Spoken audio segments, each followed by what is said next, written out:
تعز من تشاء وتذل من تشاء بيدك الخير।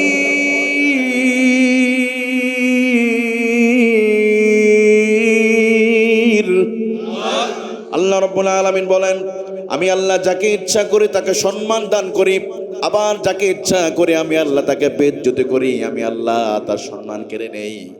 আরে আম্মা জান আয়েশা রাদিয়াল্লাহু আনহাকে মিথ্যা তহমত দিয়া রাসূলুল্লাহর সম্মান তারা কেড়ে নিয়েছিল। কয়েকটা দিনের জন্য আমার নবী মুহাম্মদুর রাসূলুল্লাহ সাল্লাল্লাহু আলাইহি ওয়াসাল্লাম একটু মানসিকভাবে হতাশাগ্রস্ত ছিলেন। এক পর্যায়ে নবীজি বললেন, আয়েশা তোমার প্রতি আমার কোনো অভিযোগ নাই রে আয়েশা, তবে হ্যাঁ তোমার বিরুদ্ধে অনেক কিছু কথা উঠেছে, তবে আমি বিশ্বাস করি না যেহেতু তোমাকে নিয়ে কথা হচ্ছে আয়েশা, যতক্ষণ না আল্লাহর পক্ষ থেকে কোনো ফয়সালা না আসবে এই কয়েকটা দিন তুমি তোমার বাবার বাড়িতে একটু তুমি থাকো। মা আয়েশা কষ্ট পেলেন, এই কথার উপর তিনি কষ্ট পেয়ে গেলেন। তো আয়েশা বলল, গো নবী আপনিও ভালো করে জানেন, এটা শুনে রাখেন, আমার বিয়ের ফয়সালা কিন্তু আসমানে হয়েছিল, আমার বিয়ে স্বয়ং আল্লাহর হুকুমে হয়েছে, সুতরাং আমি বিশ্বাস করি ওই আল্লাহর পক্ষ থেকে ফয়সালা আসবে। আমি আয়েশা যাররা পরিমাণ কোনো অপরাধের সম্পর্ক ছিল না। সমাজে যত অপরাধ আছে এই একটা চূড়া যদি আমরা যদি পরিপূর্ণভাবে যদি আমল করতে পারি, অথবা পার্লামেন্টে নিয়ে এই একটা সূরার এই ২য় নম্বর আয়াতটা যদি আমরা কার্যকর করতে পারি, আমার এই বাংলা জমিনটা জান্নাতের বাগান বানিয়ে দিবে কে? আরো জোরে বলেন না। কিছুক্ষণ আগে আলোচনায় বলেছে, ভূমিকম্প যত আযাব গজব অতিবৃষ্টি অনাবৃষ্টি যা কিছু হয় এই অপরাধটা বন্ধ করলে সমাজও ঠান্ডা হয়ে যাবে। সুবহানাল্লাহ। এই আয়াতের নাজিলে প্রেক্ষাপট আছে সূরাতুল নূর। ৫ম হিজরিতে আমার নবী মুহাম্মদুর রাসূলুল্লাহ সাল্লাল্লাহু আলাইহি ওয়াসাল্লাম বনু মুসতালিক যুদ্ধ থেকে ফেরার পথে আমার নবীর একটা চমৎকার একটা অভ্যাস ছিল। রাসূলুল্লাহ যত জায়গায় সফরে বের হতেন সাথে করে বিবিদেরকে সাথে নিয়ে যেতেন, অন্তত একজন বিবি সাথে রাখতেন। তবে প্রত্যেক বিবিদের ইচ্ছা থাকতো রাসূলুল্লাহর সাথে সফরে যাওয়া। এই জন্য আমার নবী মুহাম্মদুর রাসূলুল্লাহ সাল্লাল্লাহু আলাইহি ওয়াসাল্লাম ওই যুদ্ধে যাওয়ার ক্ষেত্রে একই কাজ করলেন। প্রথমে আমার নবী তিনি কি করলেন? লটারি করলেন। কারণ আমি যদি একজনকে সাথে নিয়ে যাই অন্য স্ত্রীদের প্রতি ইনসাফ করা হবে না, তাদের মন খারাপ হয়ে যাবে। এই জন্য নবীজি লটারি ব্যবস্থা করলেন। লটারির ভিতরে আম্মা জান আয়েশা সিদ্দিকা রাদিয়াল্লাহু আনহার নাম উঠে আসলো। এবার নবীজি বলে, আয়েশা তুমি তৈরি হয়ে যাও, তোমাকে ওই বনু মুসতালিক যুদ্ধে তুমি আমাদের সাথে সফরে চলে যাবে। সুবহানাল্লাহ বলেন। আম্মা জান আয়েশা রাদিয়াল্লাহু আনহা সফরে বের হওয়ার পূর্বেই তার বোন হযরত আসমা বিনতে আবি বকর তার কাছে গিয়ে বলে, বোন রে তোর কণ্ঠহারটা আমারে দে, আমি একটু সফরে বের হয়ে যাব। দেখেন আমাদের মা বোনেরা যদি কোথাও যদি বের হয়, কোথাও যদি যায়, নিজে যদি কোনো জিনিস না থাকে অথবা বোরকা নাই, পাশের বাড়ির ভাবির কাছে অথবা বোনের কাছে যায়, বোন তোমার বোরকাটা দিবে, আমি একটু রংপুরে ঘুরতে যাব, আমার তো গলার হার নাই, একটু কি দিবে তুমি? এরকম অনেকে চায় না, চায়। আম্মা জান আয়েশা রাদিয়াল্লাহু আনহা সফরে যাওয়ার পূর্বে বোনের কাছে, বোন আসমা তুমি দাও না তোমার কণ্ঠহারটা। তো এই কণ্ঠ খুব হতাশগ্রস্ত হলেন, টেনশনে পড়ে গেলেন। আর তিনি তো অনেক বিচক্ষণ মানুষ ছিলেন, অনেক জ্ঞানী ছিলেন, কারণ ১-২টা নয় ২,২১০টা হাদিসের তিনি কি বলেন মুহাদ্দিস ছিলেন। সুবহানাল্লাহ বলেন। তিনি মনে করলেন আমি যদি এখানে চলে যাই তাহলে কাফেলা থেকে যদি কেউ আবার আমাকে তালাশ করতে আসে, এই জায়গা থাকলে হয়তো আমাকে আবার পেয়ে যাবে।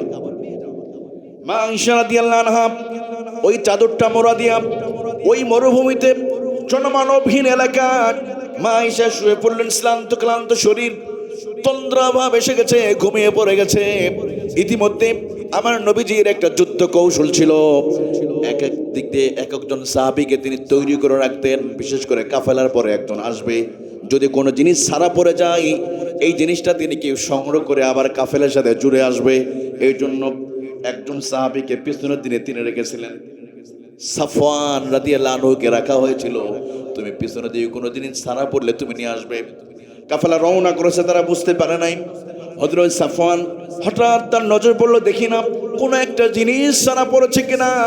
তিনি তাকিয়ে দেখলেন কি যেন একটা জিনিস চাদর মোড়া দিয়ে একজন শুয়ে আছে, মনে হয় আমাদের কাফেলার কোনো ব্যক্তি হতে পারে। তিনি এসে দূর থেকে তিনি দেখলেন তিনি দেখলেন আর কেউ না, আম্মা জান আয়েশা রাদিয়াল্লাহু আনহা তিনি শুয়ে আছে। তিনি চিৎকার মেরে উঠলেন, ইন্না লিল্লাহি ওয়া ইন্না ইলাইহি রাজিউন বলে তিনি চিৎকার মেরে উঠলেন।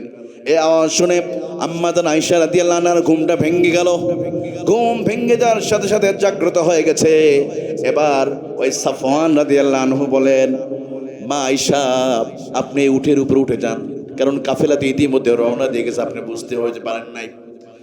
হযরত সাফওয়ান রাদিয়াল্লাহু আনহু আম্মা জান আয়েশা সিদ্দিকা রাদিয়াল্লাহু আনহাকে নিয়ে ওই উঠে করে তিনি উঠের রশি ধরে ধরে হেঁটে হেঁটে রওনা করলেন। মা আয়েশা উপরে থাকলো, ইতিমধ্যে রওনা করেছে। আর ইতিমধ্যে মদিনায় খবর পৌঁছে গেছে, প্রথম কাফেলা চলে গেছে, মদিনায় পৌঁছে গেছে। ইতিমধ্যে আব্দুল্লাহ ইবনে উবাই ইবনে সালুল এমন একটা সময়ের অপেক্ষায় ছিল, কিভাবে নবীজি মুহাম্মদ রাসূলুল্লাহর বিরুদ্ধে একটু অপপ্রচার করা যায়। যখন তারা শুনল কাফেলা এসেছে কিন্তু আয়েশা এখনো আসতে পারে নাই, আয়েশা রাদিয়াল্লাহু আনহা পিছনে ছাড়া পড়েছে, একথা শোনার সাথে সাথে ওই মুনাফিক বেঈমানরা সঙ্গে সঙ্গে সিদ্ধান্ত নিল আর একজন কে ছাড়া পড়েছে। শুনলো তিনি হলেন সাফওয়ান, আর অন্যদিকে আয়েশা রাদিয়াল্লাহু আনহা ছাড়া পড়েছে। এবার তারা মদিনার মধ্যে খবর প্রচার করে দিল, রাসূলুল্লাহর স্ত্রী মা আয়েশা রাদিয়াল্লাহু আনহা সাফওয়ানের সাথে একটা অবৈধ সম্পর্ক হয়ে গেছে। নাউযুবিল্লাহ। অপপ্রচার করলো, মিথ্যা তহমত দিল যে মা আয়েশা কি করেছে, অমুকের সাথে জিনায় লিপ্ত হয়ে গেছে। নাউযুবিল্লাহ বলে, লা হাওলা ওয়ালা কুওয়াতা ইল্লা বিল্লাহ। খবর ছড়িয়ে পড়ল মদিনাতে। ইতিমধ্যে হযরত সাফওয়ান সেই পিছনে গিয়ে মদিনায় উপস্থিত হয়ে গেছে। আম্মা জান আয়েশা রাদিয়াল্লাহু আনহার মনটা প্রচন্ড খারাপ, রাসূলুল্লাহ মন খারাপ, কারণ ওর প্রচুর ব্যাপকভাবে অপপ্রচার করা শুরু করলো। কারণ তখন রাসূলুল্লাহকে থামানোর আর কোনো জিনিস পেল না, কারণ কাউকে যদি থামাতে হয় কারো চরিত্রের উপর আঘাত করতে হয়। ওরা নিজেরা যাচাই বাছাই না করে প্রথমে বলে দিল যে মুহাম্মদ সাল্লাল্লাহু আলাইহি সাল্লামের স্ত্রী আর একজনের সাথে খারাপ কাজে জড়িয়ে পড়ছে। নাউযুবিল্লাহ বলেন। এইরকম বেঈমান আমাদের সমাজে নাই, বাংলাদেশেও আছে, আমাদের দেশেও আছে। দেখবেন ঘটনা ঘটাবে একজন, নাম হবে আরেকজনের। ঘটনা ঘটালো মুচারুরা আর দোষ হয়ে গেল দাড়িওয়ালাদের, এরকম হয় না? এই যে গত 16ই ডিসেম্বরে আপনারা দেখেছেন আমাদের দেশে একটা অনুষ্ঠান হয়, 16ই ডিসেম্বরে যেমন খুশি তেমন সাজো একটা অনুষ্ঠান হয়। অর্থাৎ এদিন কেউ মুক্তিযোদ্ধা সাজে, কেউ রাজাকার সাজে, অথবা কেউ নারীদের অভিনয় করে। আমরা রাজাকারদের ঘৃণা করি, কথা বলে ঠিক না? কিন্তু এখানে এমন একটা অভিনয় দেওয়া হয়, রাজাকারদের মুখে দেয় দাড়ি, মাথায় দেয় টুপি। অর্থাৎ বোঝানো হয় যে টুপিওয়ালা আর দাড়িওয়ালা মানে রাজাকার। নাউযুবিল্লাহ বলেন না? দেখেন এই বেঈমানরা কিভাবে আলেমদেরকে দিনের পর দিন, তো চলেছে পূর্বে, আবার নতুন করে এটা শুরু হয়েছে এইবার 16ই ডিসেম্বরে। আচ্ছা বলেন, 1971 সালের 16ই ডিসেম্বরে পরে যত রাজাকার ধরা পড়েছিল ছবিগুলো এখনো ইত্তেফাক পত্রিকা, আজ থেকে সেই 54 বছর আগের পত্রিকায় খুঁজে দেখেন, ছবিগুলোতে আমার কাছেও আছে। একটা রাজাকারের মুখের মধ্যে দাড়ি নাই, মাথায় টুপি নাই। অথচ এই ভারতীয় ন্যারেটিভ তৈরি করে আমাদের দেশে এমনভাবে মিডিয়াতে প্রচার করা হয়েছে যে টুপি মানেই রাজাকার, দাড়ি মানেই রাজাকার। নাউযুবিল্লাহ বলেন। অথচ আমি আপনাদেরকে স্পষ্ট করে বলে দিতে চাই, যদি কেউ ইসলামের তাহজিবে তামাদ্দুনে নবী মুহাম্মদ রাসূলুল্লাহ সাল্লাল্লাহু আলাইহি ওয়াসাল্লাম পবিত্র দাড়িকে যদি কেউ অপমান করতে চায়, বুঝে নিতে হবে সে মুসলমান নয়, তার ঈমানের ভিতর ভেজাল আছে। কথা বলেন ঠিক কিনা? অথচ তারা অভিনয় করে। আরেকটা অনুষ্ঠান দেখে এবারে একটা অভিনয় করছে, যিনি ওনার শরীরে আছে হাজি রুমাল, মাথায় টুপি, আর মাথায় আছে টুপি, মুখে আছে দাড়ি। ওনার অভিনয়টা দিয়েছে স্ত্রীকে মারবে, স্ত্রীকে মারবে। আচ্ছা এই মেসেজটা কি দিচ্ছে যে টুপিওয়ালা দাড়িওয়ালা মানে বউ মারে, স্ত্রীকে মারে? আসলে কি তাই? আচ্ছা আমি আপনাদের চ্যালেঞ্জ, এই এলাকা যত ইমাম, যত খতিব, যত হুজুর আছে, এই হুজুররা কি যৌতুক নিয়ে বিয়ে করছে? হুজুররা কি বউরে তালাক দেয়? বাংলাদেশে একটা গবেষণা হয়েছে, আলেম ওলামাদের ভিতরে ডিভোর্সের প্রবণতা 100-র ভিতরে 5%ও নয়। সুবহানাল্লাহ বলেন। যৌতুকের জন্য পিটায়, এই প্রবণতা 100 জনের ভিতরে 95 জন স্ত্রীকে পিটায় না। সুবহানাল্লাহ বলেন না? তাহলে এই দিক থেকে এগিয়ে আছে। তারপরও অভিনয় করে আলেমদের টুপি নিয়ে তারা বারবার, এই বেঈমানরা, এই মুনাফিকি বারবার করে থাকে। তবে আমরা এইটা আর শুনতে রাজি নয়। কথা বলো ঠিক কিনা? এটা হলো তাদের অস্ত্র। আলেম ওলামাদেরকে ঘায়েল করার জন্য এই মুনাফিকরা বারবার এইরকম ধর্ষণের অভিনয় করে, বিভিন্ন নাটক করে। এই প্রথম আলো পত্রিকা, ডেইলি স্টার পত্রিকা জঙ্গিবাদের নাটক সাজিয়ে আলেমদেরকে দিনের পর দিন তাদের জেলখানার ভিতর রাখার একটা ব্যবস্থা করে দিয়েছিল। কথা বলেন ঠিক কিনা? আল্লামা সাঈদীকেও ধর্ষণের মামলা দিয়ে 1 বছর নয়, 2 বছর নয়, 13 বছর 3 মাস তাকে বন্দি রেখেছিল। কথা বলেন ঠিক কিনা? শুধু ওনাকে নয়, আল্লামা মামুনুল হক, আমার বন্ধু আমির হামজা, ওনাকে কি মামলা দিল? উনি নাকি সংসদ ভবন দখল করতে গেছে। আচ্ছা, যে কোন মানুষটা সংসদ ভবন দখল করতে যাবে? কিভাবে নাটক তৈরি করতে, এগুলা তৈরি করতে করতে এই পত্রিকায়। তো যাই হোক, তারা যে উদ্দেশ্য করে আলেমদেরকে মামলা দিয়েছিল, বলেন তো প্রিয় ভাইরা, তারা কি সফল হয়েছে? যেই সাঈদী সাহেব কোন ওনাদেরকে যারা মামলা দিল, যে আজকে উনি চলে গেছে দুনিয়াতে, আমি চ্যালেঞ্জ করে বলতে পারি আগামী 100 বছর পরে আল্লামা সাঈদীর জন্য দোয়া হবে। কিন্তু সাঈদীকে যারা মিথ্যা মামলা দিয়ে অত্যাচার করে জুলুম নির্যাতন করেছে, ওই সমস্ত জালিম আর স্বৈরাচারদের নাম শুনলে মানুষ ঘৃণা করবে। কথা বলা ঠিক না? তাহলে ওরা আলেমদের সম্মান কেড়ে নিতে চেয়েছিল। আব্দুল্লাহ ইবনে উবাই ইবনে সালুল যেভাবে আম্মা জান আয়েশা রাদিয়াল্লাহু আনহাকে মিথ্যা তহমত দিয়ে তার সম্মান কেড়ে নিতে চেয়েছিল রাসূলুল্লাহর, একইভাবে বাংলা জমানে আলেমদেরকে এরকম রাজাকার বানিয়ে, আলেমদেরকে ধর্ষণে মামলা দিয়ে আলেমদের সম্মান কেড়ে নিতে গিয়ে আল্লাহ তাদেরকে বাংলার জমিন থেকে নাস্তানাবুদ করে দিয়েছে। তুইজ্জু মান তাশাউ ওয়া তুযিল্লু মান তাশাউ বিয়াদিকাল খায়র।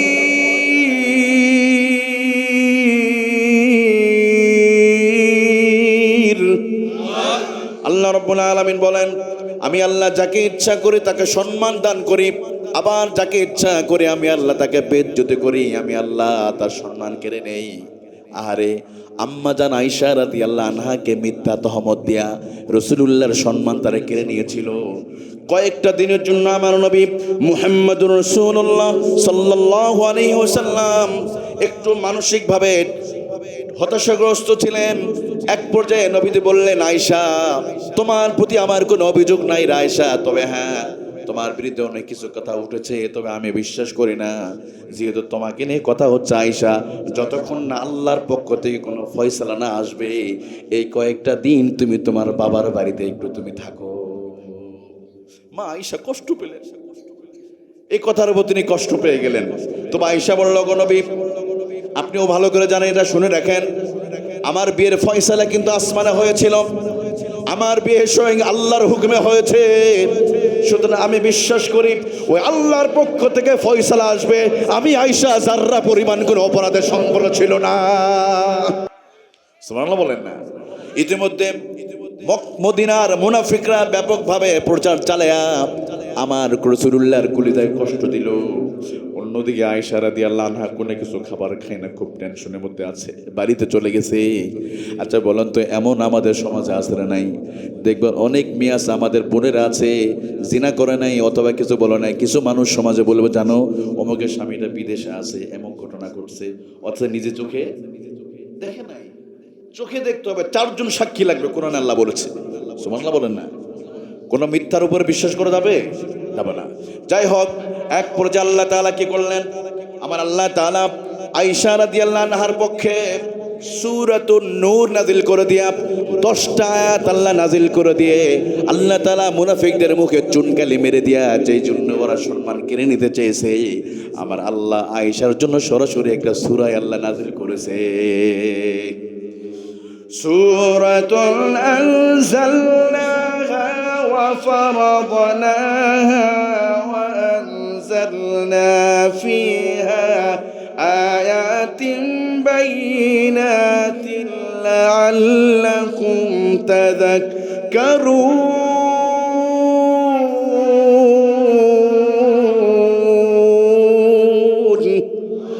আরো ধরে বলেন আল্লাহু আকবার। আল্লাহ তাআলা আয়াত নাজিল করে দিয়া আল্লাহ রাব্বুল আলামিন প্রমাণ করে দিলেন, আয়েশা সেদিন কোনো খারাপ কাজ করে নাই, বরং যারা তার বিরুদ্ধে তহমত দিয়েছে তারাই বড় অপরাধী হয়েছে। সুবহানাল্লাহ বলেন। এবার আসেন আমরা ব্যাখ্যার দিকে চলে যাই। আল্লাহ তাআলা আয়াতের মাঝে কি বলছেন?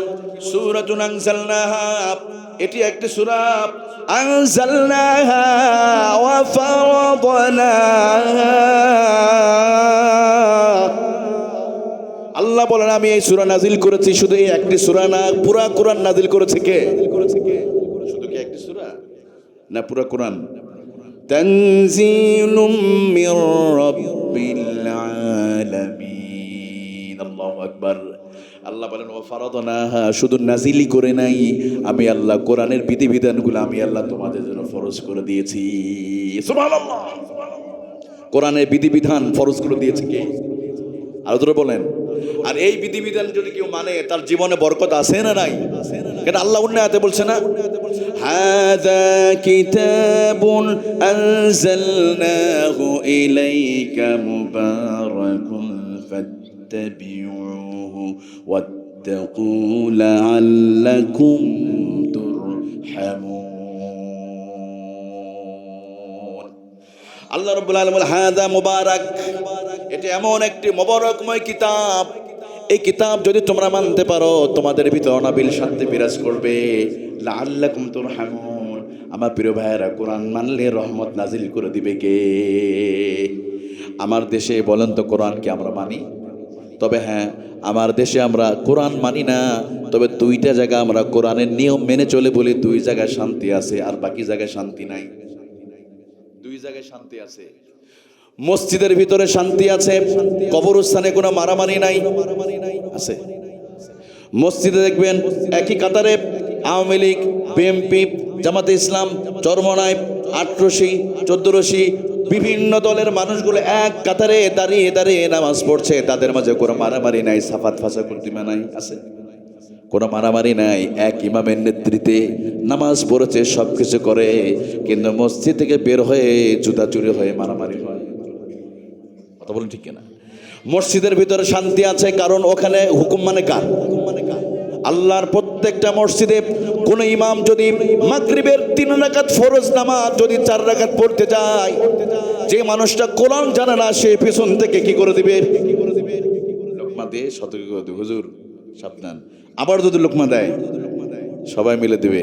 তৃতীয়বার মাথা বলল, হুজুর আপনার চাকরি শেষ, চলে যান, আপনি নামাজ পড়ার যোগ্যতা নাই, বলবে না? কত সচেতন। আবার ওই মানুষটা মসজিদ থেকে বের হয়ে আর একটা দল মানুষ যখন বলে জমিন যার আলা লাহুল খালকু ওয়াল আমরু ফাতাবারাকাল্লাহু আহসানুল খালিকিন, আল্লাহ বলেন জমিন যার, বিধান চলবে তার। যখন এটা আর একটা দলে মানুষ বলে তখন বলে জঙ্গিবাদ আর মৌলবাদ আর রাজাকার। কথা বলেন ঠিক কিনা? নিজেও কোরআন পড়ে, মসজিদে কোরআন মানে, কিন্তু মসজিদের বাহিরে মানতে চাই, মসজিদের বাহিরে মানতে চাই না। এই জন্য বলেন তো আমার প্রিয় ভাইয়েরা, আমাদের সমাজে কি শান্তি আছে? শান্তি নাই। মসজিদে আছে, ওখানে আল্লাহর আইন আছে, কোরআন মানি বলে ওখানে শান্তি আছে। কবরস্থানে দেখেন একই পাশাপাশি কবর, বিভিন্ন দলের মানুষ এক সময় শত্রু ছিল, একই সাথে ঘুমিয়ে আছে। আমি মাঝে মাঝে ঢাকা শহরের বুদ্ধিজীবী কবরস্থানের পাশ দিয়ে চলে যাই। এই বুদ্ধিজীবী কবরস্থানে বড় বড় 2টা দলের অনেক বড় বড় মন্ত্রীরা ঘুমিয়ে আছে। এর মধ্যে কয়েকটা মন্ত্রী আছে যারা হুঙ্কার দিত, যারা বারবার এদেশের মানুষ বা আলেমদের কিনে বাজে কথা বলতে, এখন তারা শুয়ে আছে ওখানে। কোনো মারামারি আছে? কোনো ঝগড়া? একসময় কাঁপাতো দেশ, এখন কোনো রাষ্ট্রপতি সব মাটির নিচে পড়ে আছে। কথা বলুন ঠিক কিনা? তাহলে মসজিদে কবরে মারামারি নাই, কিন্তু সমাজে কুত্তা বিড়ালের ভিতর দিয়ে শান্তি আছে, সেটাও আমাদের ভিতর নাই। একটা কুকুর আর একটা কুকুরকে মার্ডার করে না, বিড়াল বিড়ালকে হত্যা করে না, মুরগি মুরগিকে জবাই করে না, সাপ সাপকে হত্যা করে না। অথচ মানুষ আশরাফুল মাখলুকাত, ভিন্ন মতের ভিন্ন মার্কা হওয়ার কারণে আহারে একই মতের অত সামান্য একটা জায়গার জন্য মারামারি করতে গিয়া এক মুসলমান আর এক মুসলমানকে কেটে টুকরো টুকরো করে বস্তাবন্দি করে ফেলে দেয়। এই যে পাশেই এই নদীর নাম কি? তিস্তা নদী। হ্যাঁ, বিশাল নদী, খুব একটা বেশি 1/2 কিলোমিটারও হবে না। এই নদীগুলো দেখবেন কোথাও যায় মিলিত হয়তো যমুনার সাথে, আবারও কোথাও মেঘনা নদীর সাথে যমুনার সম্পর্ক। আপনাদেরকে যদি বলি, এমন কোনোদিন হলো না তিস্তা নদীর মাছ, যমুনা নদীর মাছের সাথে কোনোদিন মারামারি হলো না, ঝগড়া হলো না। এই নদীর মাছ কেউ কারো রাস্তা বন্ধ করে নাই। মেঘনা নদীর মাছ যমুনা নদীর মাছের রাস্তা বন্ধ করে মামলা দিয়ে জেলখানা বন্দি করে নাই। তার মানে অথয় জলরাশির নিচে ওই মাছের ভিতরে শান্তি আছে, আকাশে চন্দ্র সূর্যের মাঝে শান্তি আছে, কেবল শান্তি নাই মানুষের ভিতরে। কারণ আমাদের শান্তির কিতাবের সাথে আমাদের সম্পর্ক নাই। যতক্ষণ না এই কিতাব আমরা পার্লামেন্টে না নেব ততক্ষণ শান্তি পাওয়া যাবে।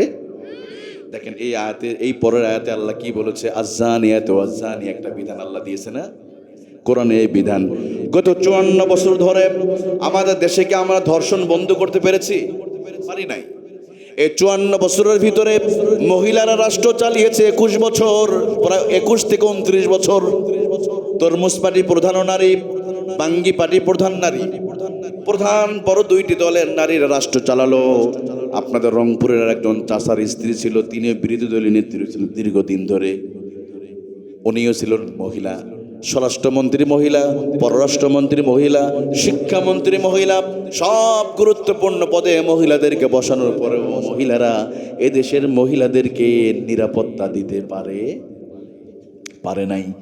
নারীরা মিন দায়িত্ব পালন করো, নারীদের নিরাপত্তা তো দূরের কথা, কোরআনে আইনকে বাইপাস করে নারীরা কিয়ামত পর্যন্ত ক্ষমতায় থাকলেও নারীদেরকে তারা নিরাপত্তা দিতে পারবে না, কিয়ামত পর্যন্ত পারবে না।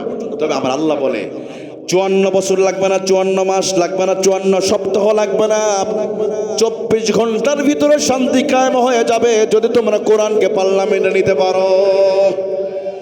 فمن تبع هداي فلا خوف عليهم ولا هم يحزنون।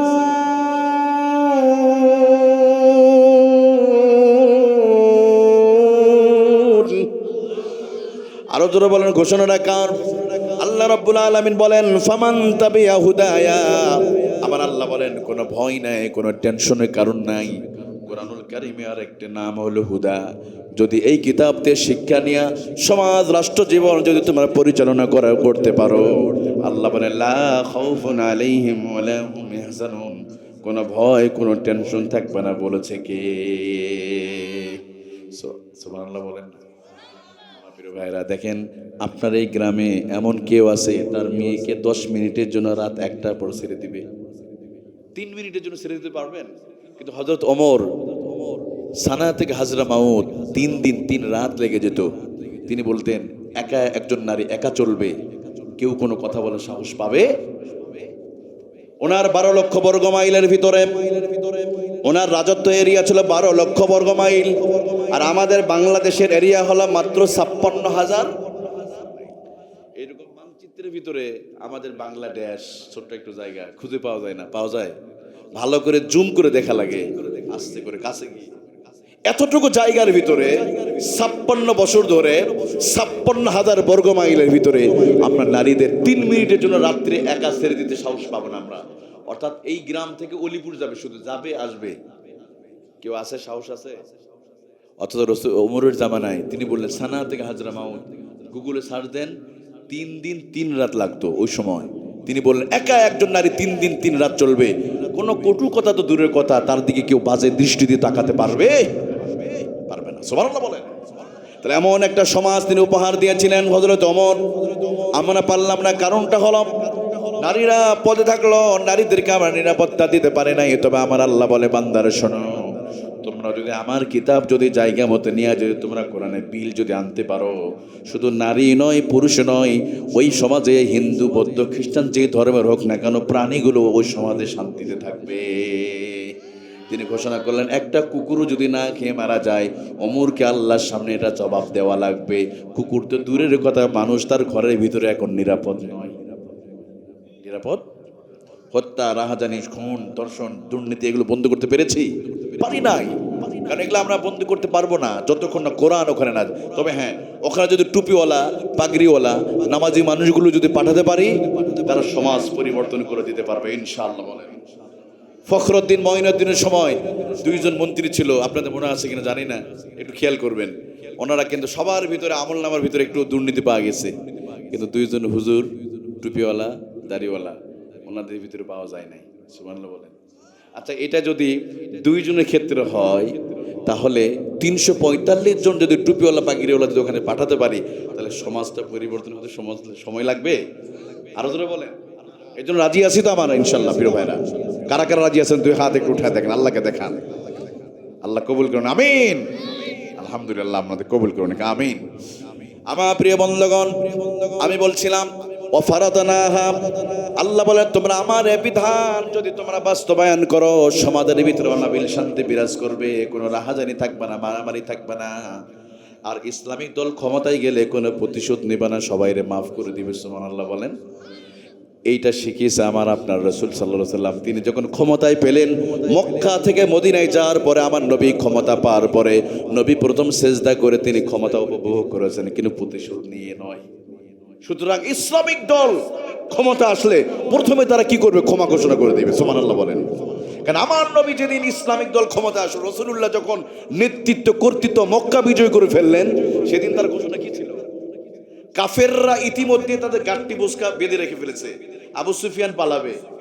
ওয়াহাশি তো পালার জন্য আগে রেডি হয়ে আছে, কারণ ওয়াহাশি আমির হামজাকে হত্যা করছে। আরে রাসূলুল্লাহ চাচা উহুদের যুদ্ধে তার বাম দিকে শাবল মেরে কলিজা টুকরো টুকরো করে মালা বানিয়ে, আবার সেই কলিজা আবু সুফিয়ানের স্ত্রী হিন্দাকে দিয়েছিল।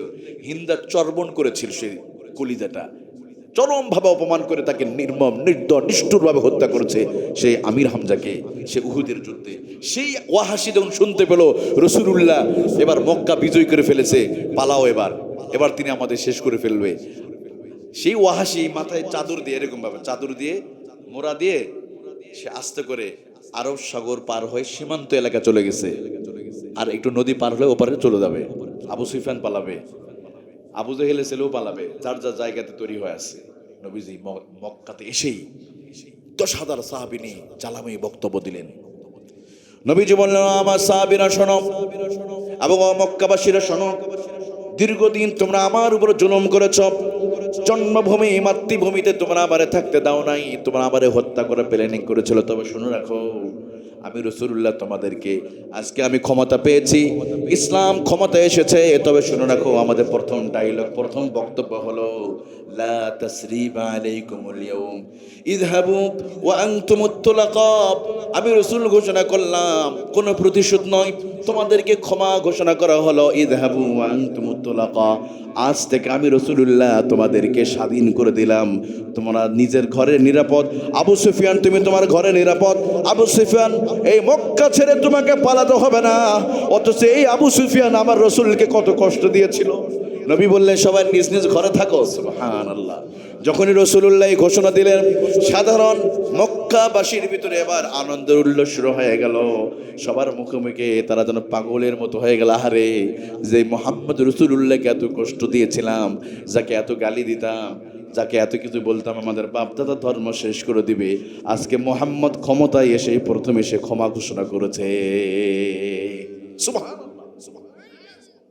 আবু সুফিয়ান শুনে চলে আসে রাসূলের কাছে। প্রথম বক্তব্যে 1000 কাফের কালিমা পড়ে মুসলমান হয়ে গেছে। ইতিমধ্যেই তো ওয়াহাশি রাসূলুল্লাহ চাচার কলিজায় যে শাবল মেরে কলিজা বের করে মানে টুকরো টুকরো করে মালা বানিয়ে খেলেছিল, সেই ওয়াহাশি পালিয়ে যাচ্ছে। লোকেরা বলল, ওয়াহাশি মানে আইনা তুরি, তুমি কোথায় যাও? ওয়াহাশি বলে, আমি তো পালিয়ে চলে যাচ্ছি, কারণ মুহাম্মদ মক্কা বিজয় করে ফেলেছে, এখন আর উপায় নাই। লোকেরা বলল, ওয়াহাশি তুমি কেন পালিয়ে যাবে? মুহাম্মদ রাসূলুল্লাহ ঘোষণা করেছে, লা তাসরিবা আলাইকুমুল ইয়াউম ইযহাবু আনতুমুত তুলাকা। তিনি আজকে সবাইকে স্বাধীন করে দিয়েছে। ওয়াহাশি তুমি কেন পালাও রে ওয়াহাশি, কারণটা কি? ওয়াহাশি বলে, দেখো মক্কাবাসী শোনো, রাসূলুল্লাহ সবাইকে মাফ করে দিলেও দিতে পারে, কিন্তু আমারে কোনোদিন সে মাফ করবে না। লোকেরা বলল, কেন, কারণটা কি? তারা বলল, ওয়াহাশি বলে, শোনো, আমি হলাম সেই ব্যক্তি মুহাম্মদ রাসূলুল্লাহর কলিজার টুকরা চাচা আমির হামজাকে উহুদের প্রান্তরে আমি ওয়াহাশি শাবল মেরে তারে ক্ষত বিক্ষত করে শহীদ করে দিয়েছিলাম। কারণ আমার চেহারা রাসূলুল্লাহর সামনে যখন চলে যাবে, মুহাম্মদ রাসূলুল্লাহ তিনি আর সহ্য করতে পারবে না। সবাইরে মাফ করলেও তিনি হয়তো আমারে তিনি মাফ করবে না। অতএব আমি রাসূলুল্লাহর সামনে যাব না, আমি পালাই। তারা বলল, না না, চলো চলো, তুমি রাসূলুল্লাহর সামনে যাও, কারণ তিনি এই মক্কাবাসীকে যদি মাফ করে দিতে পারে, আমাদের বিশ্বাস ওয়াহাশী রাসূলুল্লাহ তোমারও মাফ করে দিবে। সুবহানাল্লাহ। ওয়াহাশী রাসূলুল্লাহর কাছে চলে গেছে, গিয়ে বলে, আসসালামু আলাইকা ইয়া রাসূলুল্লাহ ইয়া হাবিবাল্লাহ। পিছন থেকে তাকিয়ে সালাম দিচ্ছে। নবী বলে, কে তুমি? ওয়াহাশী বলে, ওগো নবী, আমি সেই ওয়াহাশী। রাসূলুল্লাহ বলেন, কোন ওয়াহাশী? আমি সেই ওয়াহাশী যে কিনা আপনার চাচা আমির হামজাকে শহীদ করেছিল। নবীজি এবার নড়ে চড়ে বসলেন। কেন তাহলে, তুমি কেন এসেছ? ওয়াহাশী বলে, আতাইতুকা ইয়া রাসূলুল্লাহ, ওগো নবী, আমি আপনার কাছে তওবা করার জন্য এসেছি।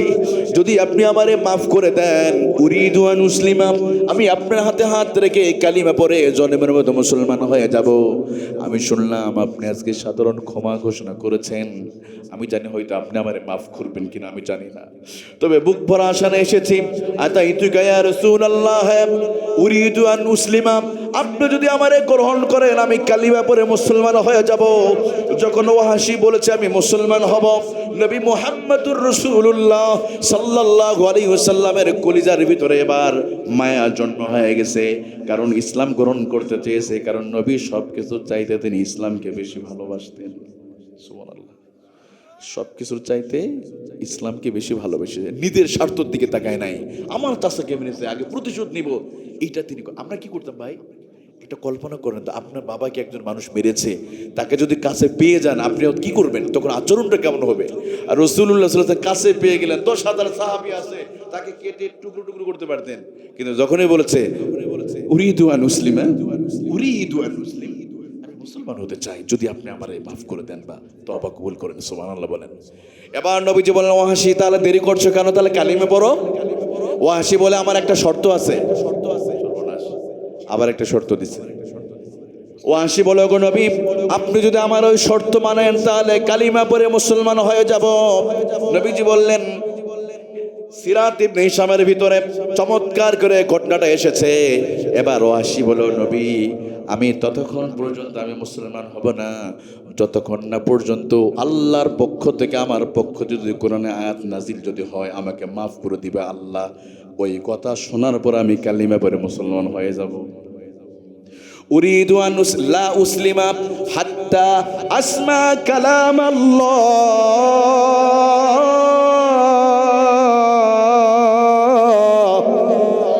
লা উসলিমা, আমি কালিমা পড়ব না, হাত্তা আসমা কালাম আল্লাহ, যতক্ষণ না আমি আল্লাহর পক্ষ থেকে শুনতে না পাবো, আল্লাহ যতক্ষণ না আমারে মাফ করে দেওয়ার জন্য কোরআনে আয়াত নাজিল না করবে, ততক্ষণ পর্যন্ত আমি ওয়াহাশী মুসলমান হব লা উসলিমা, আমি মুসলমান হব না। আল্লাহ যদি আমার জন্য কোরআনে একটা আয়াত নাজিল করে যদি বলে, আমি ওয়াহাশীকে মাফ করে দিলাম, এমন প্রতিশ্রুতি যদি পাই, তাহলে আমি মুসলমান হব, এছাড়া মুসলমান আমার লাভ নাই। রাসূলুল্লাহ বললেন, ওয়াহাশী, তোমার কি এটাই সিদ্ধান্ত? একটু অপেক্ষা করো, দেখি আল্লাহর একটা ফয়সালা আছে তোমার জন্য। নবীজি এবার বললেন, ওয়াল্লাযীনা লা ইয়াদউনা মা'আল্লাহি ইলাহান আখার ওয়া লা ইয়াকতুলুনান নাফসাল্লাতী হারামাল্লাহু ইল্লা বিল হাক্কি ওয়া লা ইয়াজনুন। আল্লাহু আকবার বলেন। আমার বাবা যারা যুবক ভাইরা, এবার খেয়াল করেন, নবীজি বললেন, ওয়াহাশী, হ্যাঁ, আল্লাহ তোমারে মাফ করবে, শর্ত হলো 3টা। কয়টা? ওয়াল্লাযীনা লা ইয়াদউনা মা'আল্লাহি ইলাহান আখার, ইলাহান আখার, যে এক আল্লাহ, তাবা ওয়া আমানা ওয়া আমিলা আমালান সালিহান ফাউলাইক ইউবাদদিলুল্লাহু সাইয়্যাতিহিম হাসানাত ওয়া কানাল্লাহু গফুরুর রহিমা। আল্লাহু আকবার। এবার নবীজি বললেন, শোনো ওয়াহাশী, যদি কোনো ব্যক্তি আল্লাহর প্রতি যদি ঈমান আনে, ঈমান আনার সাথে সাথে পূর্বের গুনাহগুলো আল্লাহ মাফ করে দিবে। সুবহানাল্লাহ বলেন। ইল্লা মান তাবা ওয়া আমানা ওয়া আমিলা আমালান সালিহা, যদি কোনো ব্যক্তি ঈমান আনার পরে যদি নেক আমল করে, আল্লাহ তার গুনাহগুলো নেকি দিয়ে পরিবর্তন করে দিবে। সুবহানাল্লাহ। ওয়াসি বলে, বুঝলাম ঈমান আনা সহজ, কিন্তু নেক আমল করা তো কঠিন কাজ। ওগো নবী, আপনাকে ওয়াদা দিলাম হয়তো ঈমান আনলাম, যদি ঈমান আনার পর যদি নেক আমল না করতে পারি তাহলে তো জান্নাতে যেতে পারবো না, এটাও আমি মানলাম না, আমি চলে গেলাম। নবী বললেন, ওয়াসি টেনশন করো না। এবার আল্লাহ তাআলা বলেন, নবী আপনি আর দেরি করেন না, এই মুহূর্তে আপনি ওয়াসিকে জানায়া দেন। সুবহানাল্লাহ বলেন। শুধু ওয়াহাসি নয়, গোটা পৃথিবীতে যত অপরাধী আছে, ও নবী আপনি সবাইকে একটা সুসংবাদ দিয়ে দেন, যারা পাপ করেছে, জিনা করেছে, অন্যায় করেছে, নবী আপনি খবরটা সবাইকে সুসংবাদ দিয়ে দেন। সুবহানাল্লাহ বলেন। একটু কল্পনা করুন তো প্রিয় ভাইয়েরা, গুনাহ করছে, পাপ করছে, আবার তার জন্য আল্লাহর আয়াত নাজিল হওয়া লাগবে। আচ্ছা, আমরা অনেক সময় হতাশ, হুজুর এত ওয়াজ শুনে কি হবে, আমি তো জাহান্নাম হয়েই গেছি। অনেক মা বোনেরা বলে, এখন আর পর্দা করে কি হবে, আমি তো খারাপ হয়েই গেছি, জীবনে 40 বছর চলে গেলে এখন নামাজ পড়ি কি, আমি তো অনেক পাপী মানুষ, আমি খারাপ মানুষ, বলে না অনেকেই। আপনাদের জন্য স্পেশাল খবর এখানে আছে। সুবহানাল্লাহ বলেন। যারা গুনার বোঝা নিয়ে অনেক হতাশগ্রস্ত হয়ে আছেন, টেনশনে আছেন, তাদের জন্য আল্লাহ এখানে মেসেজ দিয়ে দিয়েছে। সুবহানাল্লাহ বলেন না? সেই মেসেজটা নিবেন তো প্রিয় ভাইয়েরা আপনারা? তো আমি যেই বিষয়টা উদাহরণ দিতে গিয়েছিলাম, ইসলামিক কল্যাণ সমাজ যখন রাষ্ট্রে যাবে, ক্ষমতা পেলে কি করবে, তারা মাফ করে দেবে, সেই বিষয়ে ঘটনা বলছিলাম। আমি এই মেসেজটা একটু পরে আপনাদেরকে দিব। এর আগে আপনাদের একটু বলতে চাই, আপনারা কি কষ্ট পেয়েছেন? আলোচনা চলবে, একটু হাতটা উঁচু করেন তো, একটু হাতে কষ্ট করেন, একটু তাকবীর সবাই একসাথে, লিল্লাহে তাকবীর। আল কোরআনের আলো 54 বছর ধরে ঘরে ঘরে জ্বালাইছি, এবার সংসদে জ্বালাবো। কোথায়? কারণ এবার একটা সুযোগ আসে, তাই না? সবার মুখোমুখি একটা কথা বলো, ঠিক কিনা? আল কোরআনের আলো, আল হাদিসের আলো, লিল্লাহে তাকবীর। আমার প্রিয় বন্ধুগণ, আমার প্রিয় ভাই সাহেব, আমি এই সুসংবাদটা আপনাদেরকে দিব। এর আগে আমি আপনাদেরকে একটু মুসাফির হিসাবে আমি আপনাদের কাছে একটু বলছি, রাত অনেক গভীর হয়ে গেছে, আমি শুধু এতটুকু বলবো, আমরা এখানে যারা বসে আছি শুধু একটা প্রশ্ন বলবো, আপনাদের বলেন তো প্রিয় ভাইয়েরা, পৃথিবীতে মানুষ মাটির নিচে বেশি না মাটির উপরে? দুইটা গ্রুপ হয়ে গেছে, ইখতিলাফ শুরু হয়ে গেছে। কিন্তু কেউ বলছে মাটির, কেউ উপরে। আসলে উপর না নিচে? মাটির, এই যে পায়ের নিচে বেশি। সাইয়েদনা আদম থেকে এই পর্যন্ত কত মানুষ আছে আমরা কেউ জানি? আচ্ছা, এত মানুষ চলে গেছে, আমাদেরকে মনে যাওয়া লাগবে না, তাই না? এরকম তাহলে এত মানুষ চলে গেল, আমাদের কি মরা লাগবে না ভাই? লাগবে। এখানে যারা আছে, আমি তো আগেই বলেছি, আগামী 40-50 বছরের ভিতরে কেউ আমরা থাকবো না, একটা মানুষ থাকবো না। আচ্ছা, এই যে একটা দেখেন, আমাদের মরার সময় একটা এরকম একটা পোশাক পরাবে, একটু খেয়াল করুন, দেখা যায় এটা এরকম চকলেটের মতো মোড়া দিয়ে, দুই দিকে চকলেটের মোড়া দেবে। আবার মেয়েরাও দেখেন, মা বোনেরা দেখেন, যারা পর্দা করতে চান না, মরার পরে ঠিকই এরকম একটা বোরকা পরাবে, এরকম পরাবে না? পরাবে। তা আমি বলি, আচ্ছা, এই কাপড়ের কোনো পকেট আছে? আপনাদের উলিপুরে তো আছে মনে হয়, দুই দিকে দুইটা পকেট আছে, টাকা নিয়ে যায়, এরকম আছে? সুযোগ আছে? নাই। সবাইকে এই পোশাকটা পরাবে, আমাদের এই পোশাক খুলে খুলে আগামী 20-10 বছর পরে আপনারা এই সুন্দরগঞ্জ আপনাদের খুব একটা বেশি দূরে না, কিন্তু যদিও নদীপথ, কিন্তু আপনার গুগলে দেখেন সর্বোচ্চ 50 কিলোমিটার হবে না, চিলমারি, আপনার সুন্দরগঞ্জ, এই এলাকাগুলো। একজন বক্তা স্টেজে বক্তব্য দিচ্ছিল, বক্তব্য দিতে দিতেই এখানে মারা যায়। কি, এই তো কয়েকদিন, এখনো 1 সপ্তাহ হয় নাই। আচ্ছা, এই ভিডিওটা কারা কারা দেখেছেন আপনারা? সবাই দেখছেন। তার মানে একজন বক্তা স্টেজ থেকে নামতেই পারে না, তার আগে মারা গেছে। তাহলে আপনারা মুসল্লি এই মাহফিল থেকে ঘরে যেতে পারবেন কিনা ভাই? ঘরে টাকা আছে, ব্যাংকে টাকা আছে, এই টাকা নিয়ে যেতে পারবেন কিনা? কোনো নিশ্চয়তা আছে? নিশ্চয়তা নাই। তাহলে আমাদের যেখানে 1 সেকেন্ডে কোনো ভরসা নাই, সেখানে আমি কিসের স্বপ্ন দেখছি সম্পদ নিয়ে, যেখানে আগামী 20-30 বছর পর আমরা কবরের বাসিন্দা হয়ে চলে যাচ্ছি, আমরা কেউ থাকবো না।